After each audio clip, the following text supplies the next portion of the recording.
Fact checking, जो समकालीन प्रवचन में तेजी से चर्चा का विषय बन गया है, में अनिवार्य रूप से सार्वजनिक सूचना की सच्चाई और सटीकता की पुष्टि करना सम्मिलित है।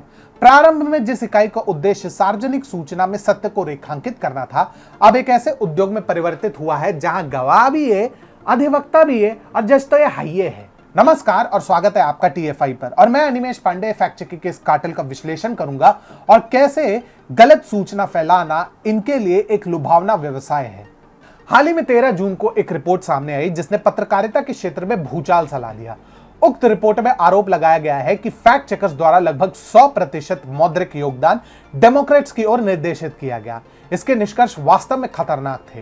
राजनीतिक दान में कुल $22,683 में से $22,580 की भारी मात्रा डेमोक्रेट्स को दान की गई। इस रिपोर्ट ने अनुमानित वस्तुनिष्ठ फैक्ट चेकिंग उद्योग के भीतर संभावित रूप से वामपंथी पूर्वाग्रह की ओर संकेत दिया। अब ऐसे विषय पर एलन मस्क कैसे चुप रहते? उन्होंने रिपोर्ट के दावों से सहमति जताते हुए कहा कि सभी फैक्ट चेकर्स वास्तव में पक्षपाती हैं, परंतु यह भावना एलन मस्क तक ही सीमित नहीं थी। दिसंबर 2021 में एक ऐतिहासिक घटना सामने आई जहां फेसबुक ने एक मुकदमे की सुनवाई के दौरान स्वीकार किया कि इसकी बहुप्रचारित फैक्ट चेक केवल ओपिनियन मात्र थे। यह स्वीकारोक्ति प्रतिष्ठित पत्रकार जॉन स्टोसेल द्वारा शुरू किए गए एक मुकदमे के दौरान की गई, जिसने वाम उदारवादी गुट द्वारा छेड़े गए भ्रामक प्रचार के विरुद्ध अतिरंजित अभियान का स्पष्ट विवरण दिया। परंतु अगर आपको लगता है कि यह कोड केवल अमेरिका की समस्या है, ना जी ना, ऐसा तो बिल्कुल मत सोचिएगा। उदाहरण के लिए भारत में फैक्ट चेकिंग के नाम पर उगाही और अराजकता फैलाने के लिए कुख्यात एक्टिविस्ट मोहम्मद जुबैर का तो अलग ही सीन है। ये मनी लॉन्ड्रिंग और साइबर बुलिंग जैसे कई आरोपों से जुड़े हुए हैं और अपनी गिरफ्तारी पर जुबैर ने न्यायालय में स्वीकार भी किया कि इनकी कंपनी ऑल्ट न्यूज को विदेशी फंडिंग भी प्राप्त हुई, जो उनके पूर्व के दावों के ठीक विपरीत था। परंतु यह तो मात्र प्रारंभ है। अपने सहयोगी प्रतीक सिन्हा के साथ इन्होंने जिस प्रकार चंदेबाजी के पीछे जनता से पैसे ऐंठे हैं, वह अपने आप में शोध का विषय होना चाहिए।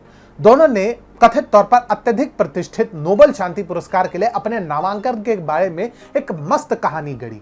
एनडीटीवी और टाइम मैगजीन द्वारा समर्थित इस झूठे दावे ने उन्हें दान में 24 लाख रुपए से अधिक जमा करने में मदद की। अब सोचिए इसका उपयोग कहां किया गया होगा? अराजकता फैलाने में, और कहां? पर ऐसे उपद्रवी खुलेआम घूमते हैं और नुपुर शर्मा जैसे लोग इनके कारनामों के कारण भूमिगत होने को विवश हैं। इन सब का सार क्या है? ये घटनाएं महत्वपूर्ण मुद्दे को रेखांकित करती है। फैक्ट चेकर्स की विश्वसनीयता और निष्पक्षता तेजी से अब जांच के दायरे में आ रही है, खासकर जब उन्हें एक बड़े राजनीतिक शक्ति के खेल में संभावित उपकरण के रूप में माना जाता है। जनता हमेशा छोटे छोटे समाचारों का उपभोग करने के लिए उत्सुक रहती है और केवल मुख्य समाचार यानी हेडलाइन पढ़ के कहानी में गहराई तक जाने या जानकारी की जांच किए बिना अपना निर्णय लेती है। इसी का लाभ उठाकर इन फैक्ट चेकर्स ने एक अलग ही कार्टेल का निर्माण किया है, जहां सत्य का पोस्टमार्टम कर उसे विभिन्न रूपों में बेचा जाता है। फैक्ट चेक फेक न्यूज के प्रसार के विरुद्ध लड़ाई में एक अनिवार्य उपकरण है, परंतु यह भी सुनिश्चित करना महत्वपूर्ण है कि व्यक्तिगत राजनीतिक या मौद्रिक लाभ के लिए इसका दुरुपयोग ना हो। निष्पक्ष, पारदर्शी और स्पष्ट फैक्ट चेक अब पहले से कहीं अधिक महत्वपूर्ण है। यह सर्वोपरि है कि हम फैक्ट चेक उद्योग को जवाबदेह रखें, यह सुनिश्चित करते हुए कि यह अपने आवश्यक जनादेश को पूरा करता है, सत्य को सत्यापित करने और बनाए रखने के लिए, और किसी भी प्रकार के पूर्वाग्रह और बाहरी प्रभाव से मुक्त रहते हुए।